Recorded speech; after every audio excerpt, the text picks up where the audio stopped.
Welcome back to another Explainer. Today, we're doing something a little bit different. We're mapping out the incredible rise of the Indian startup ecosystem, but we're going to look at it like a hero's journey. Like an epic movie. Think about it. An entrepreneur starts with a huge vision, faces this brutal road of trials, gathers some really wise allies, and then hopefully returns victorious, bringing wealth and innovation straight back to their community. So get comfortable and let's dive right in to explore how one of the absolute largest entrepreneurial landscapes on the planet actually works on the ground. To guide this journey, we've got a super clear six-part roadmap today. We'll go from the strict legal definition of a startup, right through government initiatives, incubation networks, the real challenges founders face, how to actually overcome them, and finally, look at the vibrant future of this whole ecosystem. All right, let's hit section 1, defining an Indian startup. So before our hero even starts their quest, we kind of need an origin story, right? Like, what exactly is a startup? Now, the exact legal definition bounces around a bit depending on where you are in the world, but there's a core idea we can all agree on. Basically, a startup isn't just your traditional small business. It's a very early stage firm that is laser focused on high growth, heavy innovation, and absolute scalability. We're talking about a venture built on a sustainable model that wants to introduce something genuinely new to the market, whether that's a product, a process, or a totally new service. But to officially get that startup label in India, which you absolutely want if you're trying to snag benefits from government schemes, you have to strictly check 4 specific boxes. First off, you got to be a registered private limited company, partnership, or an LLP. Second, you're on a timer. You only hold this official status for up to 10 years from the day you incorporate. Third, you literally have to be working towards innovation, or at least show a super high potential for creating jobs and wealth. And finally, and honestly, this is a huge one, you can't just split up or reconstruct an existing business and call it a startup. No way. It has to be genuine, ground-up innovation. And to give you a sense of the financial scale we're talking about here, look at this number.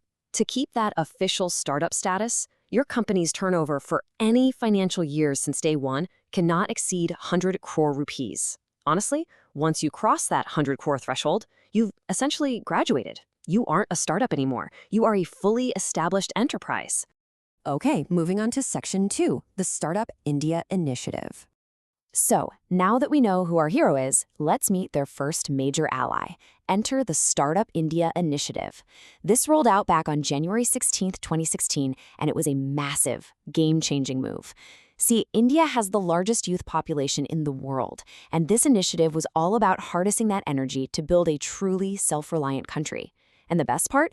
They didn't just offer vague promises. They laid out a highly specific, comprehensive 19-point action plan specifically designed to turn India into a global startup powerhouse. Now, those 19 points aren't just some random list of rules. They're actually broken down into 3 really smart core areas. First, you've got simplification and handholding, basically making it way easier to just run your business without drowning in government red tape. Then there's funding support and incentives. This gives founders huge perks like tax exemptions for 3 whole years, plus exemptions on investments above fair market value, which is a massive deal for attracting seed capital. And the third pillar? Industry, academia, partnership, and incubation. This is all about setting up research parks and innovation missions to bridge the gap between academic research and actual real-world commercial success. That brings us to Section 3, India's Incubation Support Network. If our hero is going to succeed, they need a place to forge their weapons, right? They need literal tools, lab space, and guidance. And the sheer scale of India's network for this is mind-blowing. According to a NASCOM report, India actually boasts the 3rd highest number of startup programs globally. We are talking about over 520 incubators and accelerators spread all across the country. It's just a massive web of infrastructure designed for one single purpose, keeping early-stage ventures alive and growing.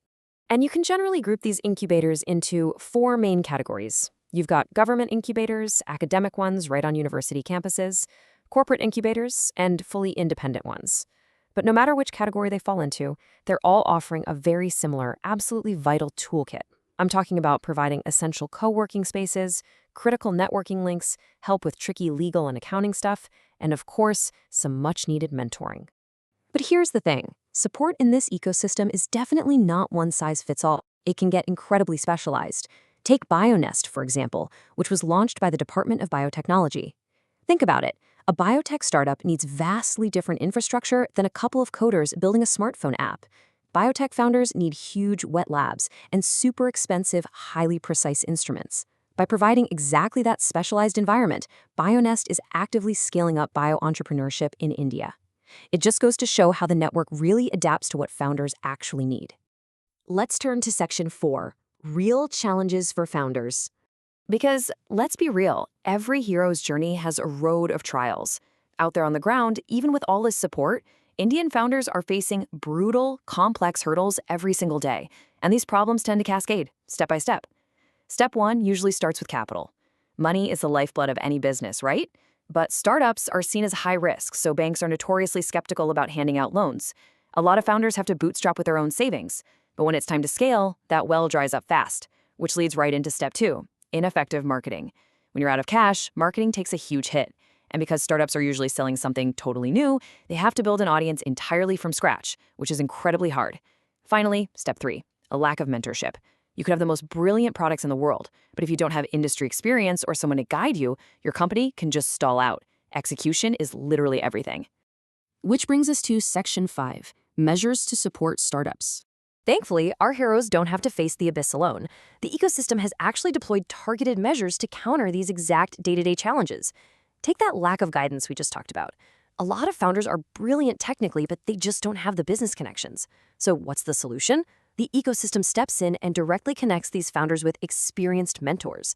These industry veterans provide highly practical, one-on-one advice, helping newbies dodge those early pitfalls that otherwise totally sink their company.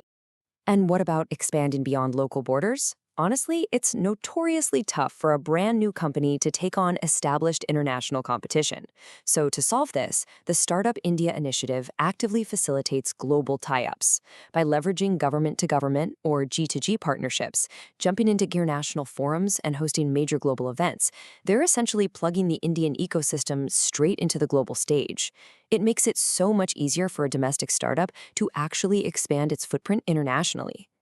And finally, Section 6, A Vibrant Ecosystem's Future. So here we are at the resolution of our journey. Our startup has survived the trials, leaned on its allies, and returned victorious. Over the last 5 years, backed by huge academic and institutional frameworks, like the Ministry of Micro, Small, and Medium Enterprises, the Department of Science and Technology, and various universities, we've seen this incredible strengthening of India's innovation climate. It really is this massive, cohesive web of support, and it's contributing in a huge way to the country's overall economic development. I actually love this quote right here because it just perfectly captures the whole journey. The Indian startup ecosystem isn't just surviving on the fringes anymore. It has become completely mainstream. It's generating massive job creation, it's solving real, tangible problems for consumers, and maybe most impressively, it's creating truly world-class products that are shipping out to the rest of the globe.